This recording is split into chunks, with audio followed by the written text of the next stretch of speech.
kuat sikit tuan, tak berapa nak clear sangat tu. Okey, saya suka makan ikan patin. Saya suka makan ikan teri. Saya suka makan ikan tongkol atau tuna. Sama je semua ikan. Susah tu nak jawab tu, nak teka. Sebab Ikan satu patin, ikan kategori je. patin. Ikan patin. Ikan patin yang salah. Ikan patin. Sebab dua tu Ikan ikan tawar patin. tu. Tapi dua ikan Ikan laut. patin je ada di Labuan. Ya. Baru nak cakap tak ada ikan patin kat Labuan. Tak ada kan? Okey. Saya sebenarnya saya tak suka makan ikan sungai.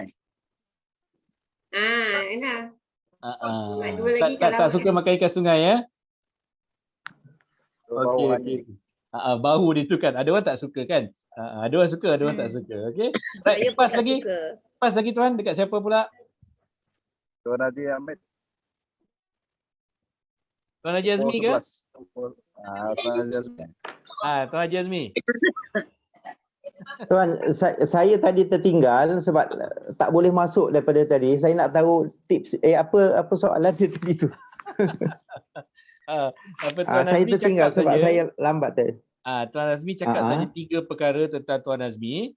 Ya. Macam dia Okey. orang cakap tadi kan, suka makan ikan tu lah, ikan ni lah, ikan tu lah. 3 perkara. Okey. Tapi satu tu Okey. yang tipu punya lah. Satu tu yang tak betul. Kita nak suruh kawan-kawan teka yang mana satu yang tidak betul tu. Okey. Saya pertama suka menonton TV. Yang kedua saya suka berkebun. Yang ketiga saya suka memasak. Okey. Menonton suka TV. memasak. Memasak.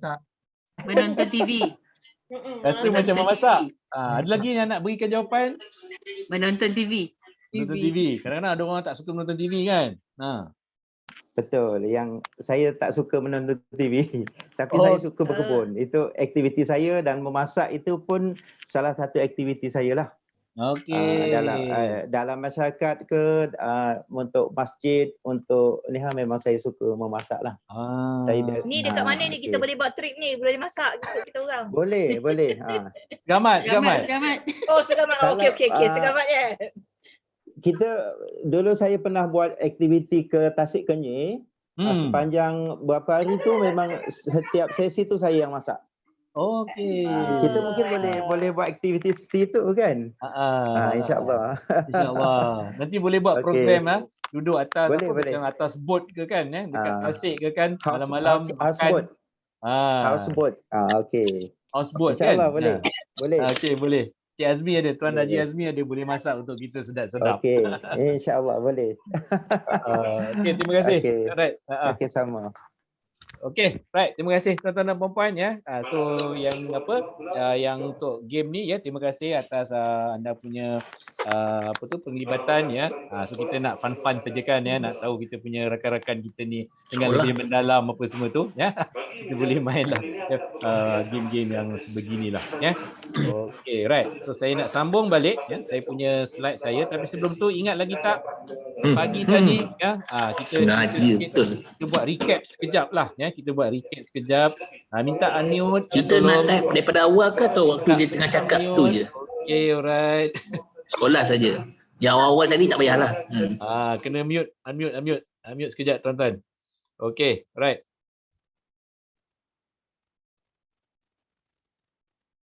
Okey, tadi pagi kan? Tadi pagi kita ada sebut, kita ada cerita sikit tentang pengenalan kepada ilmu pengucapan awam tu kan. So ketakutan nombor 1 manusia tu apa dia tuan-tuan dan puan-puan? Ketakutan manusia nombor 1. Berucap di halayak ramai ya. So memang nervous lah, memang terkucil lah, apalah macam-macam akan berlaku kan. Tapi lepas tu, lepas berucap tu lega kan, tak ada apa-apa yang berlaku kan. Bila disuruh berucap tu macam-macam. Dengan dengan berpeluhnya apa semua macam tu. Ya, but it's normal ya tuan-tuan dan puan-puan. It's normal benda tu ya, jangan risau, it's normal. Cuma macam mana kita nak menghadapinya lah ya, dengan menggunakan segala macam tip-tip yang kita boleh belajar ya tuan-tuan dan puan-puan. Okey, alright. So dengan apa tadi bila kita masuk bab kenapa pentingnya, perlunya ya pengucapan awam tu ya, kita ada belajar tentang 3M kan. Kenapa pengucapan awam tu penting? So ada 3M di situ. So M yang pertama tu apa tuan-tuan dan puan-puan? tujuan ataupun pentingnya pengucapan awam. M pertama adalah tentang Menangi hati pendengar. memenangi. Memenangi hati memenangi pendengar. hati Memenangi. pendengar. Pendengar. Okey. M yang kedua apa dia? Motivasi. Memotivasikan. Memberi Motivasi inspirasi. ataupun memberikan inspirasi Inspirasi. kepada kita punya para pendengar tuan-tuan. Dan juga lepas tu yang M yang last sekali adalah Memberitahu. beritahu. Okey, so bila kita berbicara, tak kisahlah kita pengucapan awal ke, kita berborak kan antara satu sama lain ke kan. Dekat rumah pun kan. Kadang-kadang sebab benda ni lah mungkin sebab apa tu kita kurang yang kita sentuh yang benda ni, mungkin anak-anak kita ke apa ke ataupun kawan-kawan kita, saudara kita ke kat rumah ke tu kurang nak percaya apa yang kita cakap, kurang nak faham dan membuat apa yang kita suruh kan. So bila kita masuk bab berbicara tu, yang paling penting apa yang kita kena kena fokuskan tuan-tuan dan puan-puan. Bila bab berbicara ni, faktor paling penting sekali adalah Lain daripada dua. segi apa? Bahasa badan. Gestures. Bahasa tubuh bahasa tubuh ataupun bahasa badan ataupun body language lah yang memainkan peranannya sangat besar sekali peratusan tu adalah sebanyak 55%. Ini adalah berdasarkan kepada survey lah tentang communication basically daripada pakar-pakar komunikasi yang mengatakan bahawa bahasa tubuh tu adalah yang paling penting sekali. Sebab itulah at least kenalah ada sedikit pergerakan badan ke and then mata ekspresi apa pun sama juga penting tuan-tuan dan puan-puan. Nanti besok kita belajar lebih detail tentang body language part yang itulah. Okay. Alright. So kita dah ni okey. Nak dengarlah, tadi dah 3 orang kan yang bercakap tadi. Dah 3 orang yang bercakap tadi. Kita ada Cik Azmi yang mula-mula, lepas tu ada Puan Azian. Puan Azian pun dah cakap tadi pasal apa tu welcome to Mersing. Okey, lepas tu ada Puan Zaliha. Okey, seterusnya. Yang ini semua nak kena terlibatlah untuk nak praktis, maksudnya pengucapan awam ni. Silakan. Seterusnya. Mungkin yang ni 3 orang lagi ke? Silakan. Cerita pasal diri sendiri pun boleh, tak ada masalah kan. Lagi lancar je kan kalau cerita pasal diri sendiri kan. Puan Mazura ke? Nampak macam dah ready tadi.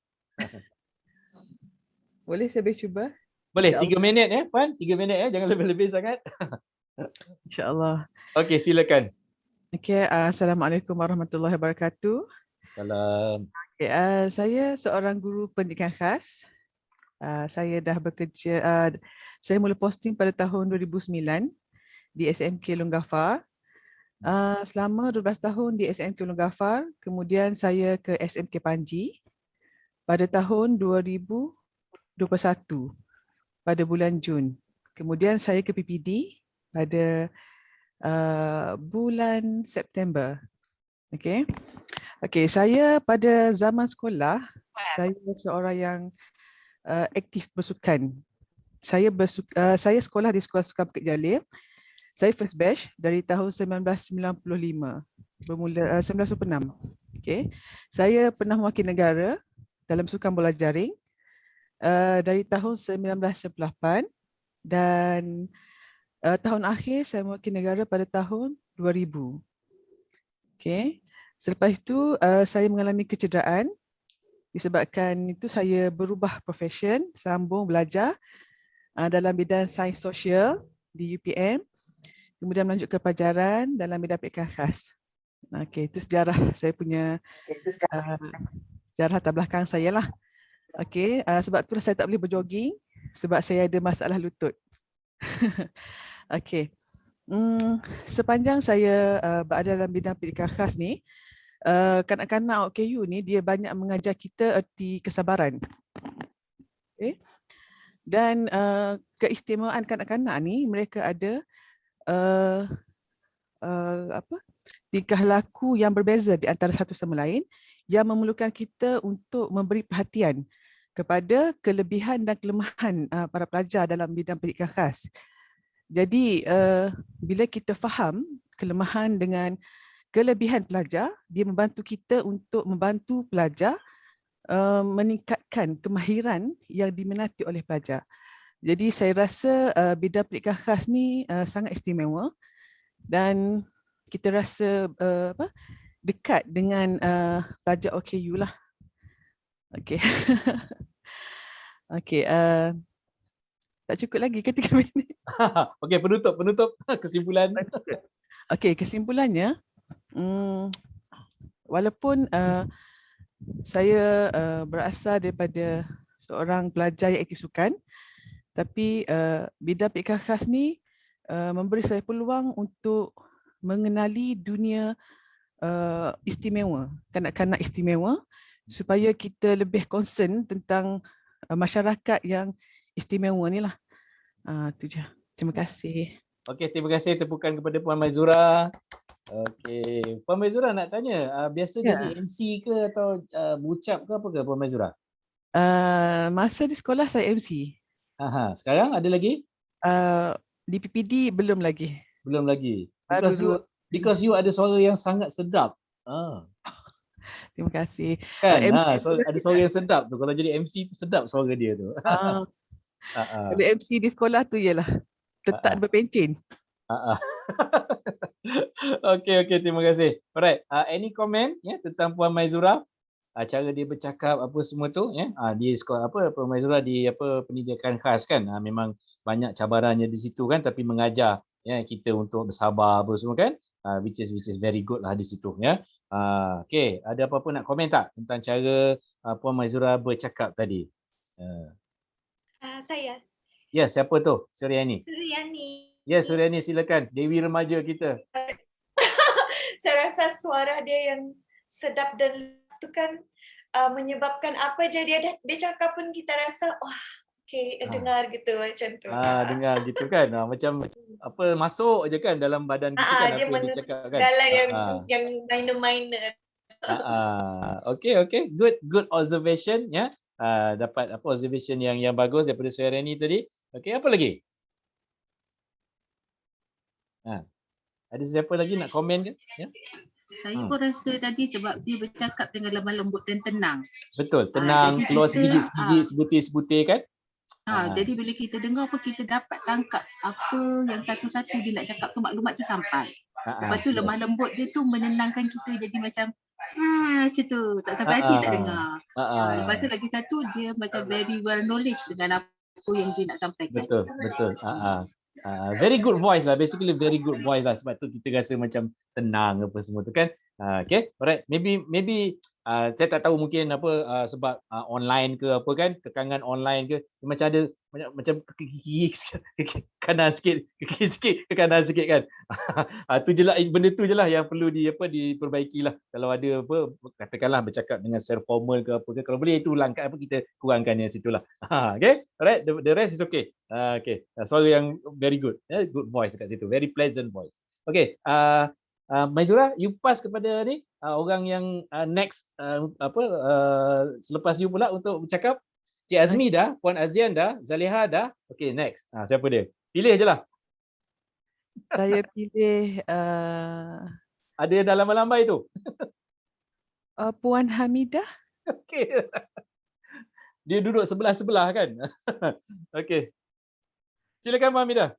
Okey, Assalamualaikum warahmatullahi wabarakatuh dan selamat perkenalan kepada semua. Okey, hari ini saya nak bercerita pasal ilmu metafizik, iaitu berkenaan dengan rahsia tarikh lahir. Rahsia tarikh lahir kita lah. Ini bukan ilmu telik ke, ilmu apa ke. Ini berkaitan dengan ilmu yang kita kata metafizik, itu database yang dikumpul dari pattern manusia yang hidup sebelum kita. Maknanya bila kita tafsirkan tarikh lahir kita, kebanyakannya 90% daripada tafsiran tersebut adalah betul. Benar. Jadi kat sini apa yang perlu kita ada ialah perlu ada tarikh lahir lah.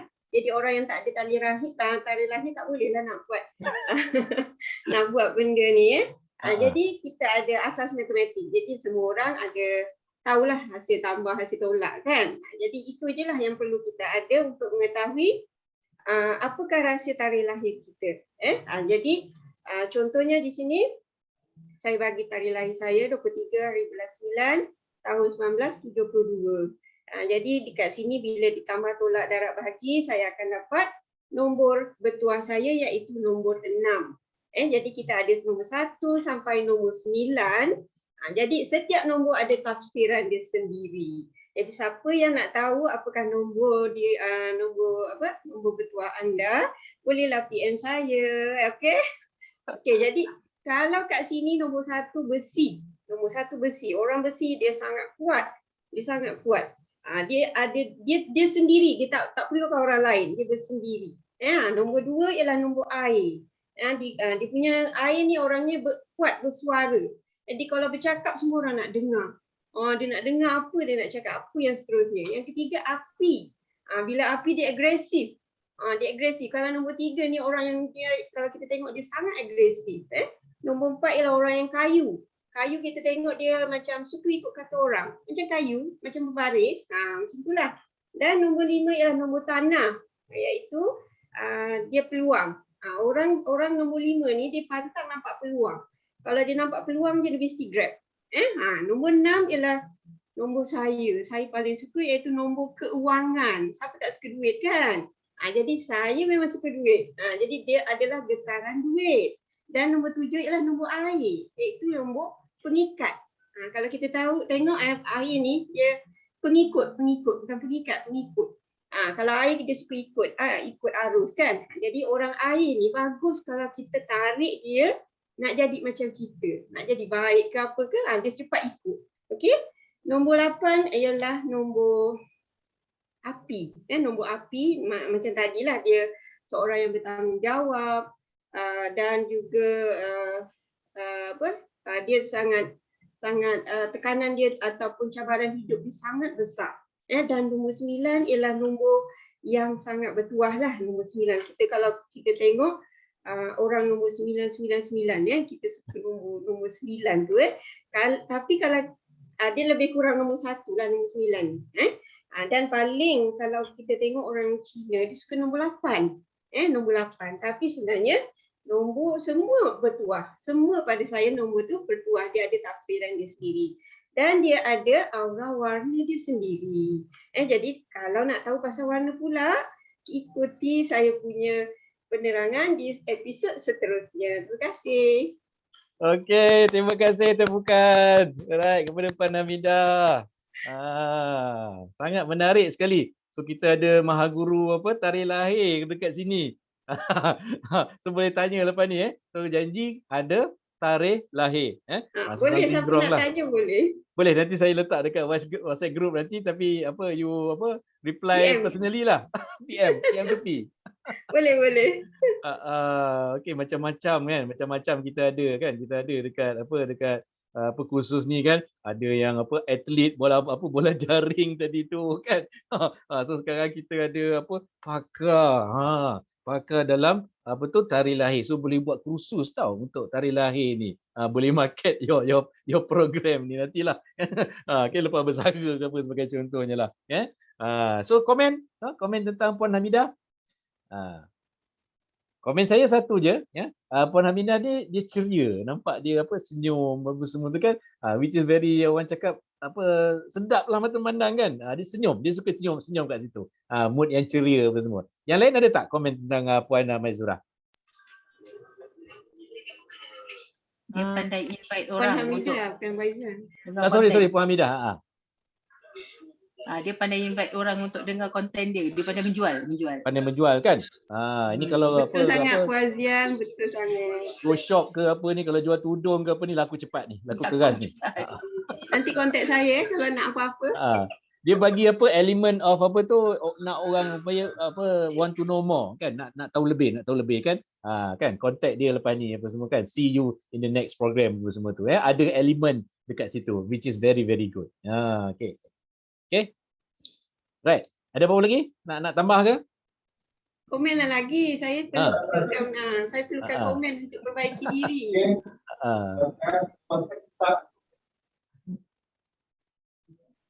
Ada lagi tak?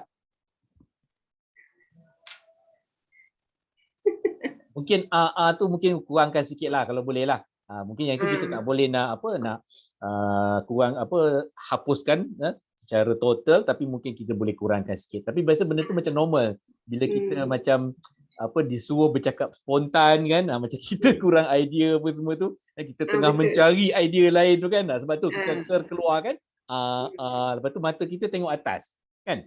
Bila mata tengok atas tu macam kita sedang mencari sesuatu lah. Kita ingat benda tu tapi tak ingat kan. Sebab tu kita tengok ke atas kan. Itu yang tanda-tanda dia lah. The rest okay, should be okay. Tak ada masalah. Okay, right. Okay, Puan Hamidah minta pass kepada ni rakan-rakan yang lain. Pilih. Okay, saya pilih puan ke semua ni? Siapa yang belum tadi Suryani dah belum? Suryani belum. Artis dah belum? Artis belum. Belum Suryani. Saya ada rekod. Tak apa. Kejam. Okey, silakan Suryani. Tentang diri anda nak cerita apa-apa ke dalam masa 3 minit. Okey. Saya cuma mungkin boleh kongsikan pengalaman dalam ucapan ni, dalam memberi ucapan spontan masa yang menjadi trauma dululah, okey. Anda yang kata ada trauma tu kan? Ya, dari segi menghafal, sebab masa saya di sekolah menengah, di Sekolah Menengah SNM di Labuan, saya ada seorang guru bahasa Melayu. Cikgu tu nama Cikgu Nordin, tapi saya lupa nama penuh, dan dia telah dalam banyak-banyak pelajar tu dia pilih saya untuk wakil sekolah lah pergi ke pertandingan syarahan. Dan dia sudah buatkan teks semua, tugas saya ialah perlu menghafal sahaja. Jadi bila saya hafal teks, telah berlatih, selalu berlatih dan tiada masalah, memang lancar lah, memang boleh hafal. Tapi pada masa pertandingan, dalam masa saya tengah rancak memberi syarahan tu, tiba-tiba saya terpandang wajah Cikgu Nordin ni lah, dan tiba-tiba saya hang macam, dan apa yang saya ingat tu semua hilang. Masa tu saya dan hilang. Dan saya berusaha satu di atas pentas untuk ingat balik apa sambungan, tapi memang saya tidak boleh langsung. Dia memang totally hitam semua, langsung satu teringat. Dan pada waktu saya hanya melihat wajah cikgu saya, Cikgu Nordin tu, dan akhir sekali dalam beberapa minit tu saya mengalah dan saya cuma mampu kata sekian dan terima kasih. Sambil saya memandang wajah cikgu saya tu, saya nampak dia sangat kecewa dengan saya. Dia nampak macam dia nampaklah macam gesture dia geleng kepala kan. So masa tu itu first and last seumur hidup sampai sekarang saya tidak mau ikut apa-apa pertandingan syarahan ataupun bersyarah atau bercakap di mana-mana. Cukuplah itu sekali, sebab wajah Cikgu Nordin yang kecewa tu masih jadi macam saya rasa bersalah sangat. Saya rasa macam kalah tu sebab saya. Saya rasa macam cikgu kecewa dengan saya. Saya rasa macam cikgu sedih dengan saya pada masa tu. Dan masa tu memang kami terus balik dan cikgu langsung dah cakap apa-apa pun dengan saya start dari pertandingan tu. Okay. Jadi saya memang takut part-part menghafal ni, saya memang sangat trauma sebab macam yang saya kata tadi lah, once bila saya nampak seseorang tu tiba-tiba hilang, memang mau cari balik perkataan untuk sambungan tu memang tidak dapat, memang susah. Okay. Yang kedua, bila saya makin meningkat dewasa, saya ada kelab sebelum jadi cikgu lah, kelab di mana dia lebih macam kelab-kelab modeling gitulah. Okay, jadi saya dilatih oleh pengurus saya untuk bercakap secara markah, percakapan yang memberi markah. Maksud saya ialah bila kita ikut pertandingan, macam pertandingan Miss Labuan, Miss Sabah, saya ada ikut semua tu. Okay, Dewi Remaja. Jadi kita ada satu sesi yang sesi soal jawab. Jadi dalam sesi soal jawab tu kita hanya diberi minit dan markah. Jadi saya telah dilatih dari remaja untuk macam praktis, okay, kalau ini isunya, temanya apa, kita mesti bercakap. Jadi apa yang mesti saya cakap dalam tempo tu supaya dapat markah. Tapi efeknya ialah bila orang tanya spontan macam tu, saya tak boleh jawab. Sudah biasa berlatih. Itu kesan buruknya lah. Jadi kalau macam sekarang kan orang tanya, macam mana keadaan di Labuan sekarang? Saya rasa macam banyak maklumat, perkataan tu di dalam otak tapi saya tak boleh keluarkan. Kalau saya keluarkan pun kan dia akan jadi lintang pukang dan cakap Labuan, cakap Sabah, saya semua akan tak keluar. Okay, jadi saya kena ada skrip. Sebab saya telah di train macam tu. Okay, lepas tu yang kedua bila di Nazir. Jadi Nazir ni pun sama. Saya rasa dia satu tekanan untuk saya bila kita perlu bercakap dengan guru, okay? Sebab dia nampak lebih berformal dan dia percakapan yang lebih bermaklumat kerana dia berdasarkan dengan scoring dan justifikasi semua. Di situ pun saya rasa macam beban sebenarnya, okay? Dan bila saya jadi SIC, sekarang saya jadi SIC, saya rasa lebih ringan, lebih santai, tapi saya paling takut kalau kena suruh jadi MC sebab benda yang paling saya takut ialah bila sudah ada acara itu okey, tapi bila di hari kejadian tiba-tiba floor manager akan cakap, Su ini tukar, ini akan naik ni. Saya akan menggelabah macam, oh my god, apa yang saya mesti mau buat ni? Saya mau cakap apa ni? Gitu. Lepas tu saya paling takut kalau tiba-tiba ada tetamu-tetamu yang macam mula-mula dia tiada dalam senarai tapi tiba-tiba dia ada. Saya paling takut saya salah untuk kata yang berusaha, yang berhormat, yang dikasihi, yang disayangi. Itu semua takut. Sampai saya ada minta seorang kakak SICBM untuk tulis yang berusaha ni untuk siapa, yang berhormat ni untuk siapa, yang dikasihi ni, yang berbahagia ni untuk siapa. Jadi benda kertas tu sentiasa ada dalam beg saya. Jadi kalau saya cakap, saya akan tengok. Walaupun saya rasa macam saya betul, tapi saya rasa masih lagi takut. Saya masih lagi akan tengok kertas, betul kan? Kalau tidak tu kan saya akan tanya lagi. Betul kan? Kalau pengetua kita sebut yang ini. Sampailah sekarang saya masih macam tu. Dan saya memang tidak boleh cakap spontan. Mesti mau bagi tahu awal. Mesti macam, even kalau presentations pun macam conference ke apakah, saya akan takut. Semalaman tu dia tidur tidak lena tau. Dia macam yang Tuan kata tadi lah, dengan tangan tu memang ada cut yang sambil kita baca pun kalau orang nampak dia akan bergegar tak tangan dia begini. Jadi itu sebab sangat takut. Okay, itu sajalah. Okay, bye. Okay, alright. Terima kasih Pak Suryani, ya, perkongsian yang sangat menarik sekali. Okay, right. Sangat ceria sekali ya perkongsian daripada Puan Suryani ya, sebab daripada pengalaman dia sendiri kan. So dia dapat mengolah apa cerita tu dengan begitu baiklah sekali lah. Tu memang betul kalau apa yang menghafal tu memang agak apa bahaya. Sebab tu kalau penting, kalau apa yang kita nak cakapkan tu kalau boleh kita kena faham. Kita kena faham, lepas tu kita boleh apa orang cakap jangan apa hafal, jangan ikut skrip, kita praktis untuk kita tulis sendiri apa yang kita dapat faham daripada topik tu lah. Kan saya pun pernah mengalaminya juga ya. Suryani masa saya ingat lagi masa saya form 4 ataupun form 5. Sebab saya tak tahulah kan. Mungkin cikgu bahasa Inggeris saya cakap saya je lah antara yang pandai berbahasa Inggeris kan. Ada nama Mr. Ong tu di sekolah menengah Seri Menanti tu, Mr. Ong. Kalau ada perhimpunan memang saya je lah yang kena bagi syarahan dalam bahasa Inggeris. Memang berlaku. Masa tu saya pernah memang menghafal kerjanya kan. Tak pandai mana pun, grammar ke apa semua tak pandai mana pun kan. Tapi sebabkan disuruh kan. Lepas tu yalah, saya hafal memang ada satu masa tu saya blank. Saya blank tapi mengambil masa yang lama jugalah untuk saya catch up balik apa yang nak cakap. Tapi dapatlah. Tapi memang rasa malu betul masa tu. Lepas tu saya cakap dengan Mr. Ong tu, sir, sorry lah sir, lepas ni janganlah suruh saya lagi kan. Tapi macam tu, lepas tu dia ketawa saja. Memang bahaya kalau kita menghafal ni. Menghafal boleh tapi make sure kita kena faham lah apa yang kita cakap tu. Okay, alright. Ya, terima kasih. Ada apa-apa? Siapa nak komen ke?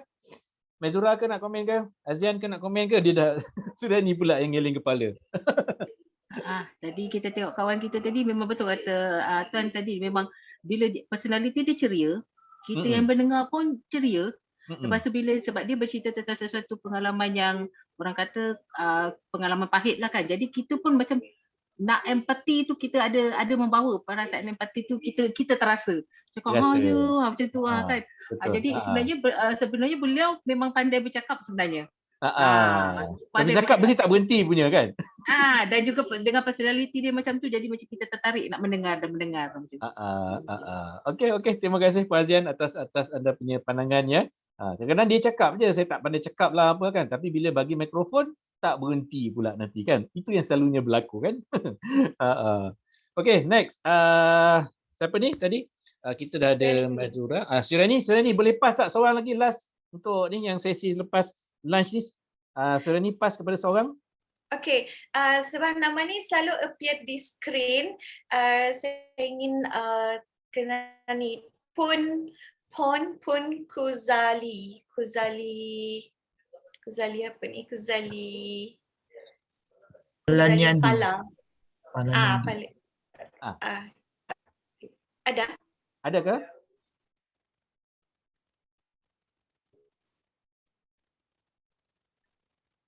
Ada tak? Tiada. Ke ada?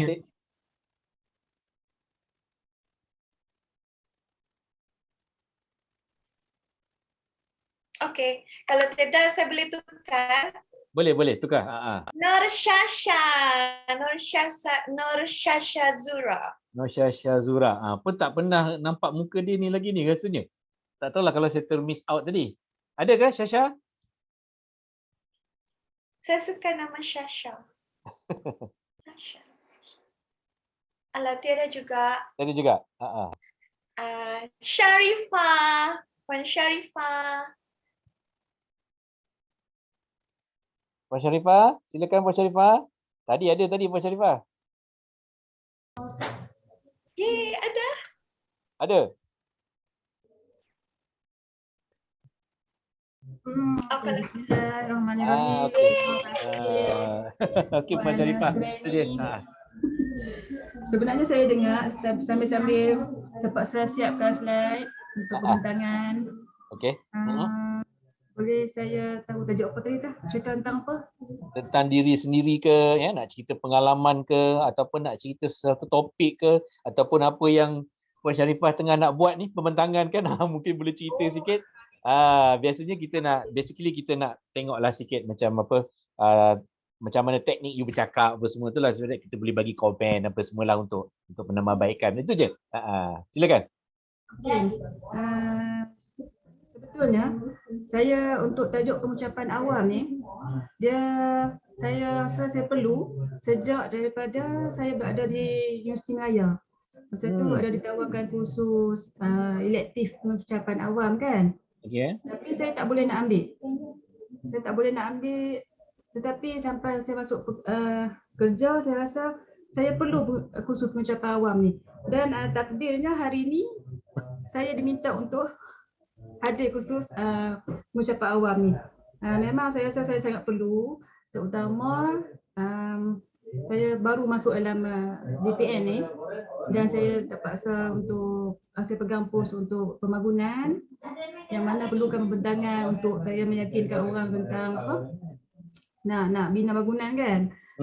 Jadi banyaklah saya belajar daripada saya tengok hebat kawan-kawan yang lain hebat-hebat cakap kan. Tapi saya belajar lah cuba untuk belajar lah. Memang nak masuk ni untuk diri sendiri dan macam mana kita nak improve untuk berucap depan macam tu. Okey, alright. Puan Sharifah dari mana Puan Sharifah? Daripada ni ke? Ibu pejabat ke? Daripada GPM Perlis. Perlis. Okey, Perlis tadi minta maaf. Okey, alright. Itu saja Puan Sharifah? Ya, itu saja. Okey, tepukan kepada Puan Sharifah. Terima kasih ya. Okey, right. So ada apa-apa komen tak? Nak sharekan ke komen tentang Puan Sharifah? Silakan. Jangan stres Kak. Apa tu Cik Muhammad Anip kata jangan stres. Okey, daripada segi suara saya rasa tak ada masalah, cuma mungkin boleh dikuatkan sikit ya suara Puan Sharifah tu. Mungkin dekat office tu tak berapa dengar sangat kan, tapi bila kita bercakap tu kita kena orang cakap bagi clear lah apa yang kita cuba sampaikan tu ya. So rasa yang itu puan boleh try to improve on that lah ya.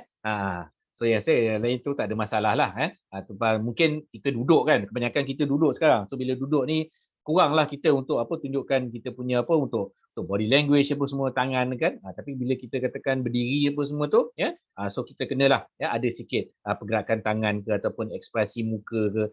Ekspresi muka tu kalau boleh adakan jugalah. Nanti supaya kita orang cakap boleh lagi menyampaikan dengan lebih berkesan lah dekat situ lah. Okay, alright. Okay, so kita sambung ya, sekejap lagi kita sambung lagi ya. Siapa yang belum lagi, berapa orang 1, 2, 3, 4, 5, 6, 7, baru 7 orang. So ada masa lagi nanti yang lain-lain get ready lah. Puan Hamidah dah relax lah. Puan Sharifah pun dah relax lah kan. So nanti Puan Sharifah akan pass tu orang yang seterusnya lah, dan nanti mungkin lepas tea break nanti ya Puan Sharifah okay, alright. Okay, so kita share sikit apa yang ada lagi ya tentang topik hari ini.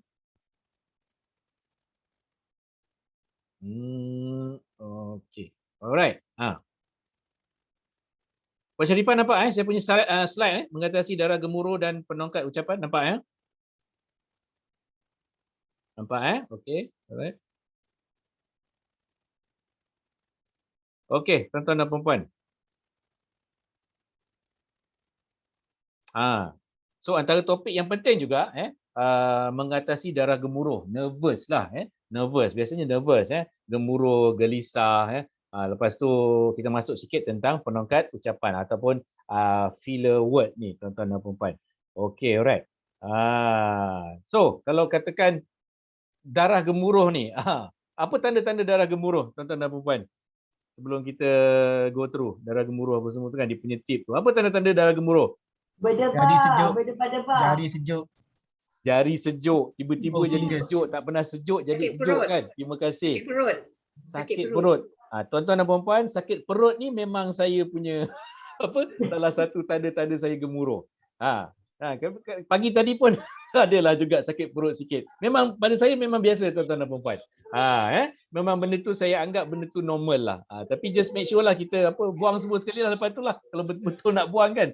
So apa lagi tanda-tanda darah gemuruh? Jantung laju. Jantung laju ya. So kalau kau tak boleh kontrol tu, mulalah kita akan bercakap secara apa? Cengap-cengap. Suara bergetar, Lepas tu kita cakap laju. Kita cakap laju. Sebab apa? Kita nervous. Cakap laju pun adalah salah satu tanda nervous tuan-tuan dan puan-puan. Mungkin sebab dia tak nak orang tanya banyak soalan ataupun mungkin dia nak cepat habis kan? So dia cakap laju. Okey, apa lagi tanda-tanda nervous? Kadar perpeluhan meningkat. Kadar peluhan. Berpeluh meningkat kan? Aircon dah kuat dah kan Cik Alif kan, tapi ya Allah basahkan baju tu kan, lencun kan. Tu memang ya Allah teruk lah tu Okey, apa lagi? Suara gigil, suara getar. Suara gigil. Yang itu boleh membawa kepada bila kita start bercakap tu kan. Sebelum tu memang dah ketar lah, dah ketak semua kan, gigil. Bila bercakap pula lagi nampak dia punya tu kan. Orang boleh nampak, boleh baca kan, bergigil. Betul siapa cakap tadi? Sharifah ke siapa cakap tadi Suriani? Kalau pegang cue card, pegang kertas pun orang nampak menggigil kan. Lagi pula kalau pegang katakan A4 paper yang besar tu kan, nampak gigilan dia kat situ mikrofon, pegang mikrofon pun nampak gigil. Okey, apa lagi berdasarkan kepada pengalaman anda? Sakit kepala. Sakit kepala, pening ya? Ya, macam stres macam banyak fikir. Okey, alright. Ada yang tu saya tak ada sampai sakit kepala. Saya selalu sakit perut. Saya selalu sakit perut. Ada. Okey. Ada tak yang mimpi malam-malam? Besok nak present, malam ni dia mimpi ngeri lah, ada tak? Mimpi mungkin Yang tu saya selalu. Kalau besok nak bagi talk malam ni saya mesti mimpi. Okey, alright. Faizal ada Ada. Okey, Ya, saya alright. mimpi saya dah bagi talk tu something dan sesuatu benda yang tak elok berlaku. Selalu macam tu lah. Selalu macam tu. Tertinggal laptop ataupun terlupa. Ah. Patutnya bagi talk pukul 9, saya terlupa bangun lambat. Itu mimpi biasalah tu, mimpi nervous lah tu. Mimpi nervous. Memang nervous. Sebab apa tu Puan? Sebab kita teringat sangat benda tu. Sampai nak tidur tu pun kita masih ingat lagi. Sebab tu bila kita teringat sebelum tidur, so benda itulah nanti yang akan masuk dalam minda kita dan akan jadi mimpi kan. Okay, alright. Okay, alright. Apa lagi? Siapa ada pengalaman lagi? Cik Muhammad Syukur ada pengalaman ke? Nervous ni? Tanda-tanda nervous anda ada tak? Ada. Apa dia? Nak kata apa? Tapi adalah pasti ada. Nak kata. Ada tuan. Ada kan? Tapi tak terkeluarkan apa dia kan. Perasan tak tuan-tuan dan puan kalau katakan bila nak bercakap tu mungkin pernah tengok speaker ke MC mana-mana kan. Sebelum dia bercakap tu kalau kita duduk kan, kita tengok dia tu dia mundar-mandir dekat situ tau, mundar-mandir kiri kanan pergi depan belakang dekat area pentas tu macam dia busy je sana kemari. Itu pun juga adalah salah satu tanda nervous dia. So dia macam dia nak try nak lawan tu kan, so dia sana kemari apa semua kan. Tu pun tanda-tanda dia juga Okay, Tuan Saibu, sedikit perkongsian. Semasa mengacara satu majlis lah, semasa tu Timbalan Perdana Menteri. Jadi rupanya bila kita handle majlis macam ni, dia ada SB akan mari dekat kita. SB, dia akan dapat maklumat siapa kita. Dan dia pun nak tengok tag yang kita nak acarakan tersebut. Jadi pada peringkat awal ni SB biasalah dia bukan pakaian polis kan. Betul. Jadi kita pun tanya siapa dia ni. Jadi kita kena biasalah kalau dengan orang politik dan sebagainya. Takut tiba-tiba nanti terperanjat kan. Ya betul ada polis datang, ada SB datang apa semua tu kan. Janganlah terperanjat lepas tu kan. Takut nanti bila terperanjat nanti habis tak boleh nak kontrol apa majlis tu So kena berhati-hati dekat situ tuan-tuan dan puan-puan Okay. Alright. So macam mana nak orang cakap nak mengatasinya ataupun nak menangani. Mengatasi tu kadang-kadang tak boleh juga kan sebab kita manusia ni memang biasanya tak boleh lah nak hapuskan semua kan, nak mengatasi secara semua kan, secara total kan. Tapi kita ada cara kita untuk orang cakap untuk handle lah, menguruskan. Menguruskan itu perkataan yang betul lah. Menguruskan kegemuruhan nervousness ni tuan-tuan dan puan-puan. Nanti saya sharekan saya punya tip. Saya share saya punya tip macam mana saya menangani kegugupan ni tuan-tuan dan puan-puan alright. Okey. Antara tip dia kalau tuan-tuan tengok kebanyakannya macam dah pernah kita dengar, macam tadi pun ada kan, macam tip-tip persediaan untuk sebelum melakukan pengucapan awam kan. Ni antara yang kita boleh lakukan tuan-tuan dan puan-puan untuk mengatasi gemuruh. So yang pertama kali tu maksudnya kita kenalah berlatih lah. Mana-mana pun tuan-tuan dan puan-puan sama ada kita suka ataupun kita tidak suka kan so berlatih ni, praktis ni memang kena buat tuan-tuan dan puan-puan. Kadang-kadang kita rasa kita rasa muak, kita rasa dah ya Allah lamanya aku praktis ni kan dah penat ni nak balik awal ni apa semua ni kan sampai praktis sampai rehearsal sampai malam-malam tapi itu yang penting tuan-tuan dan puan-puan sebab bila kita berlatih ni banyak kali ni so itulah yang akan orang cakap akan membuatkan kita improve kita punya gaya percakapan apa semua tu supaya taklah berlaku sebarang kegelisahan ke gemuruh ke rasa nak terkucil ke apa semua ni sebab kita dah ready. Itu yang penting kat situ kena get ready lah maksudnya dengan berlatih banyak kali. Practice kan orang cakap kan practice makes perfect. Practice make perfect. Macam kami dulu di public mutual, di public bank bila ada dinner sebagai contohnya kan ada macam persembahan daripada daripada staff public bank tu sendiri ya, untuk dipersembahkan kepada kami punya chairman lah, Tan Sri Teh tu. So sebulan ni tuan-tuan dan puan-puan, sebulan sebelum dinner tu dah start dah dia punya rehearsal. Sebab public bank group ni dia suka persembahan ya, daripada staff dia. Tak kisahlah menari ke, berlakon ke ya, lepas tu ada menyanyi ke. So dia suka Tan Sri dia suka ambil daripada orang-orang dia, maksudnya daripada staff-staff dia. So dia akan select dia akan pilih sesiapa. Saya dulu selalu selamat tuan-tuan dan puan-puan sebab saya trainer. Trainer kami kena buat training program kan dekat seluruh Malaysia, kena travel apa semua tu, so kami selamatlah kebiasaannya. Tapi rakan-rakan yang bukan trainer tu, dia orang memang kena tuan-tuan dan puan-puan, kena nyanyi choir sebagai contohnya.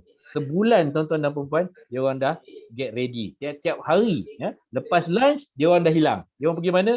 Dia orang pergi training dekat studio tuan-tuan dan puan-puan. Untuk berlatih menyanyi apa semua tu Of course MC pun ada sesuatu katakan untuk sesuatu section tu ada MC sendiri daripada kami juga, daripada staff-staff juga. Walaupun Raymond Goh tu is our MC yang utama, tapi ada juga untuk certain section bahagian tu yang staff yang jadi MC. Itu pun sama juga tuan-tuan dan puan-puan. Dia orang kena berlatih sebulan at least untuk memahirkan dan juga untuk untuk become the expert lah dekat situ. So memang berlatih ni memang penting tuan-tuan dan puan-puan. Walaupun kita rasa kita dah expert, kita dah banyak kali buat training, kita dah banyak kali bercakap di hadapan orang ramai, tapi kena juga kita praktis tuan-tuan dan puan-puan. Kita takut mungkin ada sesuatu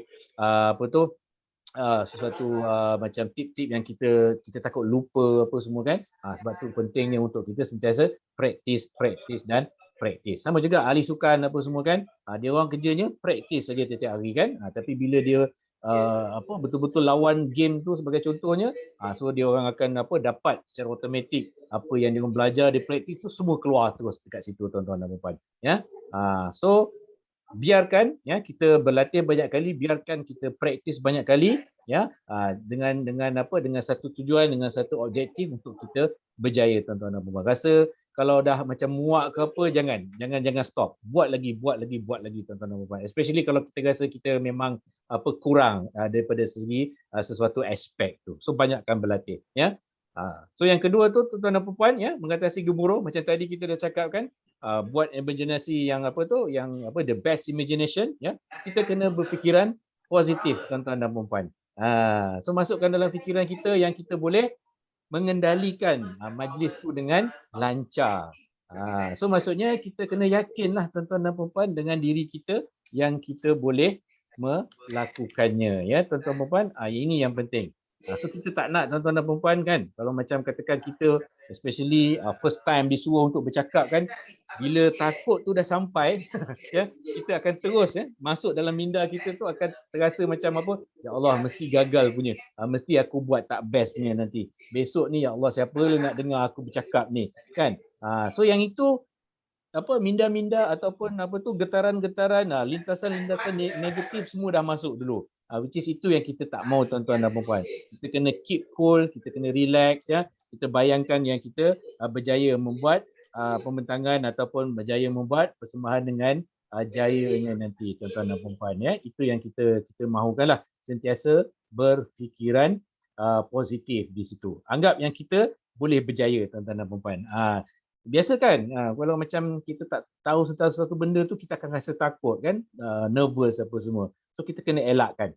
So caranya itulah macam tadilah, kena praktis apa semua tu, kita kena tahu apa yang kita nak cakap, kena belajar ilmu tu kena ada tentang sesuatu benda yang kita nak cakap tu kan. So kena ada lah benda tu, kena belajarlah supaya bila kita menyampaikannya lancar. Dan yang kedua tu tuan-tuan dan puan-puan datang awal. Tadi pun kita dah cakap kan, pentingnya untuk kita datang awal. Percayalah cakap saya tuan-tuan dan puan-puan, kalau kita datang awal banyak masalah yang kita boleh atasi, kita boleh handle. At least saya boleh cakap kalau kita datang awal tu dalam lebih kurang dalam 60% tu kita dah boleh tackle dah, especially tentang peralatan peralatan, lepas tu tentang keadaan dewan ke apa ke kan. Lepas tu yang tadi tu ada yang tuan-tuan dan puan-puan berkongsi tentang gelaran-gelaran kan, panggilan-panggilan untuk pangkat-pangkat yang banyak tu kan. So kena ready semua ya. So kena tulis semua, kena type awal-awal kan, supaya bila kita tahu alamat orang ni datang, siapa pangkat dia, kita boleh refer balik kan. So benda-benda tu kena ready lah. Mungkin boleh print ke apa, letak dalam beg macam Suryani kata, kena letak dalam beg. So kata, kalau saya rasa kalau saya curi benda tu, mungkin dia nervous habis lah benda tu ya, kertas-kertas tu kan. Ya, dia kena ada kertas tu. Dia kena ada. Kalau hilang tu macam mana Suryani kertas tu? Saya panik. Saya akan Google saya terus Google atau pergi telefon SIC bahasa. Ya betul. Ataupun kena prepare awal ya. Kita takut mungkin kertas tu mungkin hilang ke kan. Kita mungkin print screen ke, bukan, kita screenshot. Kita screenshot dekat handphone ke kan. Dekat lepas tu kita print screen dekat PC ke, kita save dekat PC ke, at least ada backup dekat situlah tuan-tuan dan puan-puan ya. Tu pentingnya untuk datang awal supaya peralatan-peralatan apa semua tu kita mahir lah. Macam saya, contoh macam saya. Kalau saya buat training tuan-tuan dan puan-puan ya, saya akan memastikan dan saya akan membuat satu salinan tentang semua slide yang saya akan persembahkan kepada audience. Ada orang tak macam tu, ada orang dia boleh just cakap saja kan, tapi saya tidak tuan-tuan dan puan-puan. Itu boleh buat saya nervous. Kalau saya tidak ada satu nota, biasanya saya akan print lah daripada slide tu ya. Saya akan buat 2-3 hari sebelum training tu, saya akan buatlah catatan di nota-nota tu untuk topik ni, main point dia yang saya akan cerita ke apa ke, saya akan tulis dekat situ supaya bila saya present nanti saya boleh tengok sikit, okey nak cakap benda ni. Saya kena print dulu tuan-tuan dan puan-puan kalau saya nak bercakap, nak buat training ke, nak buat MC ke, saya memang kena print dulu dia punya slide tu. Bukan apa, takut juga kan ya, kalau kita katakan memberi taklimat tentang sesuatu ya, pakai laptop ke, pakai PowerPoint, tiba-tiba tak ada letterhead. Kan? Tak ada letterhead. Lepas tu PowerPoint tak berfungsi, projektor tak berfungsi kan. So takkanlah kita kata minta maafnya tuan-tuan dan puan-puan ya, oleh kerana projektor hari ini rosak, so saya tidak dapat menyampaikan taklimat saya. Tak boleh lah kan. So kenalah at least ada satu macam slide tu yang kita dah ready. So daripada situ kita boleh cakap. Kita cakaplah point-point yang kita dah tahu kan, point-point tu kan. So kita just elaborate sajalah daripada point-point yang tersebut tuan-tuan dan puan-puan ya. So get ready lah dengan print lah. Maksudnya kena print lah slide apa semua tu ya. Dan juga apa lagi berpakaian yang sesuai dan selesa ya. Kalau kasut tu ya, saya nak tekankan kasut, make sure kasut tu you dah pakai beberapa kali lah. Kita takut kalau kita pakai kasut tu first time ya, katakan yang lelaki pakai kasut first time tu, mungkin kita nak cari yang berkilat, kita beli kasut yang berkilat tu, tapi bila first time kita pakai tu ketat kan, so macam tak selesa pergerakan tu kan, di atas pentas ke apa sebagai contohnya, so tak best. Sama juga perempuan ya. Kalau okey besok nak buat satu taklimat katakan di hadapan orang ramai ya, nak jadi MC, wah hari ni petang kita beli kasut tu kan dekat kedai kan, tapi tak pernah try lagi tu, try dekat kedai je. Tapi bila kita naik pentas, rasa tak selesa, rasa tinggi sangat ke apa kan. So penting untuk beberapa kali kita pakai, cuba dululah at least 1-2 hari sebelum tu kita dah cuba dulu kasut tu tuan-tuan dan puan-puan ya. Takut kita tergolek nanti kan. Naik tangga tergolek. Apa jadi nanti? Apa yang akan terjadi contohlah kalau naik tangga lepas tu tergolek, terjatuh. Apa yang anda akan lakukan? Nak tanya siapa ni? Azwani. Azwani, nak bagi taklimat ni. Ya, contohlah kan. Bila kita dah ke depan tu, tiba-tiba terplay out lah kasut. Lepas tu macam terduduk ke apa ke contohnya kan. Orang dah So apa yang anda boleh buat di situ? Untuk cover balik reaksi anda. Ya. Itu untuk cover balik nak cover balik lah. Tak dapat saya nak bayangkan macam mana kalau berlaku macam tu. Kan? Ni kena juga kan. Maksudnya kita kena bayangkan juga kalau benda tu berlaku, apa yang kita punya reaksi. Okey. Yang lain-lain yang pernah mengalaminya, adakah? Pernah mengalami ke? Maizura ke? Cik Alif ke? Cik Azmi ke? Pernah ke mengalaminya? Saya rasa saya tak pernah jatuh atas pentas, tetapi lah kan, mengikut kata patah, tak kira berapa kali jatuh, yang penting kena bangun kembali. Itulah erti kejayaan. Jadi kalau you dah Ya. jatuh depan pentas, you bangun kembali, perbaiki baju dan teruskan aktiviti you hari itu dengan bangganya. Dengan bangganya kan. Kita mungkin boleh cakap minta maaf. Encik Saiful, saya Ya. rasa kalau kita jatuh, antara orang yang akan rasa sangat akan rasa terkilan mungkin penganjur lah penganjur. Betul. Mungkin penganjur menyediakan tempat yang tidak selamat katakan. So kalau saya tak pernah jatuh lah, tapi kalau saya jadi penceramah macam biasalah, kita bangun naik tapi kita kena buat joke sikit. Buat joke tentang jatuh tadi supaya orang semua akan selesa balik. Dan kita akan rasa selesa dan penonton pun, peserta pun akan rasa selesa dan penganjur pun akan rasa tak feel bad lah. So, daripada kita naik dan terus kita bercakap, emosi kita pun terganggu, emosi peserta pun terganggu, semua terganggu. Tapi kita bercakap juga dia jadi lain. Sebab kita kena betulkan emosi kita balik, tak ada cara lain dah. Sama ada kita bercakap balik tentang jatuh tadi, dalam keadaan joke ke apa ke, bersaja ke joke ke kan? Dan betulkan balik emosi semua orang, termasuk emosi kita. Kita kena buat macam tu. Kalau tak, emosi semua orang akan terganggu tu. Dan tetamu yang bagi ceramah lah, dia akan mengambil masa 5 minit 10 minit untuk betulkan balik emosi dia. Ya, penganjur dah tepuk dahi dah penganjur kan kat situ kan. Okey, alright. Okey. Saya nak kongsikan satu teknik. Tu betul tu, kita kena ada pindan di situ kan. Ya, betul. Untuk kita memulakan sesi ceramah tu. Boleh. Cover. Kena pandai cover lah maksudnya. Mungkin anda boleh just cakap minta maaf tuan-tuan ya. Atas apa kesilapan teknikal tadi tu kan. Boleh cakap yang macam tu kan. Maklumlah ya. Tengoklah tu, kita fikir macam mana nak buat betul juga tu. Itu. Kan betul ya. Ya, kita boleh cakap, contohnya kita boleh cakap minta maaf, tangga tu tak nampak saya, bukan saya tak nampak tangga. Tangga tadi tak nampak saya. So kita kan? boleh cakap apa sajalah untuk betulkan balik lah. Betul. Terima kasih. Siapa yang tengah bercakap tu? Ya Allah, sekejap minta maaf. Okey, alright. Saya mutekan dulu. Nanti ganggu saja Okey. Ya. So banyak yang saya belajar antaranya saya pun tak pernah lagi tuan-tuan dan puan, kalau boleh saya tak nak lah kan, janganlah kan. Tapi cikgu saya cakap yang macam ni tuan-tuan dan puan kalau kita naik tangga kan, katakan MC Puan Raziah dah panggil lah, gedebuk, dipersilakan Puan Noziha daripada PPD Pontian untuk naik ke pentas kan. So MC dah tee up kita dah dah jack semua kan. Wah, so puan puan dia naik atas pentas dengan berlari kan, dengan semangat kan, sebab dia ada energi, kita play on dekat situ je jatuh macam tangga busuk kan.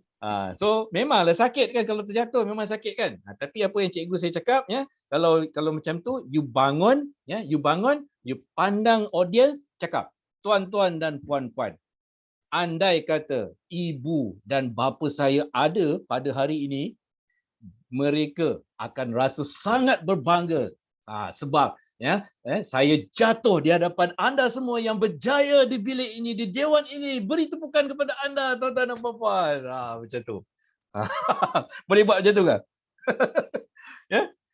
Kan kita cakap kan, ibu bapa kita akan berbangga dengan kita sebab kita jatuh di hadapan orang-orang yang berjaya macam anda semua ni. So kita tepuk tangan, suruh orang tu tepuk tangan kan. So kita punya nada pun, suara pun kena kuat lah dekat situ. Tak bolehlah kita cakap slow-slow saja kan. Okey, so banyak yang kita boleh buat dekat situ So yang lain-lain tu samalah, periksa peralatan apa semua tu. Dan ingat tuan-tuan dan puan-puan, bila kita bercakap ni, kita jadi MC apa semua ni, sebagai contoh bila kita beri taklimat ni, ingatlah yang para pendengar tu, dia orang nak kita berjaya tuan-tuan dan puan-puan. Okay? Dia orang nak kita berjaya dia nak kita berjaya, mereka mahu kita berjaya.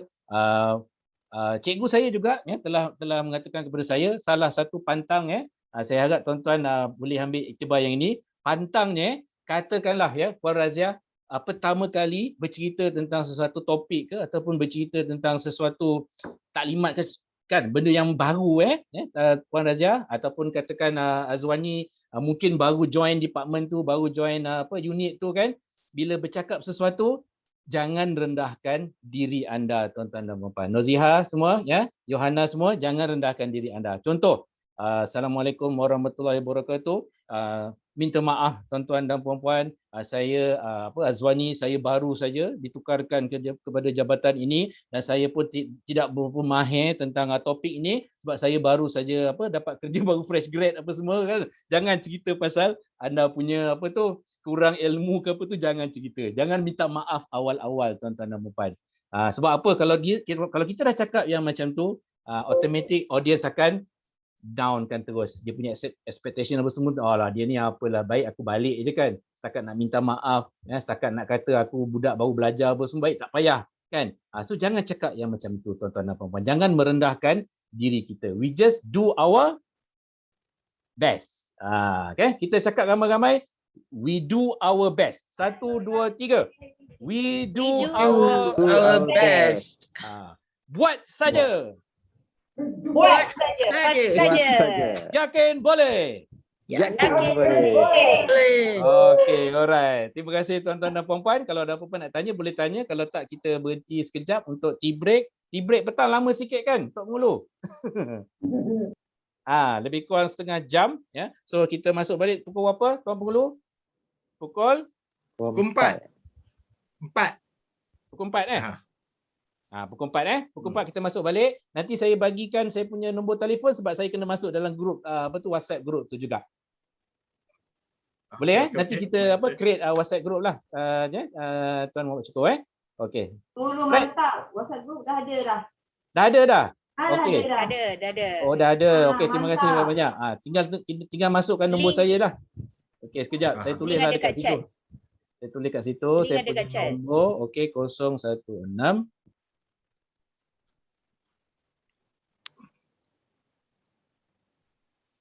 9689 070. Okey, alright. So boleh minta masukkan saya dalam group chat tu. Okey. So terima kasih. Boleh enjoy your tea break. Kita jumpa balik pukul 4 nanti tuan-tuan dan puan-puan ya. Terima kasih.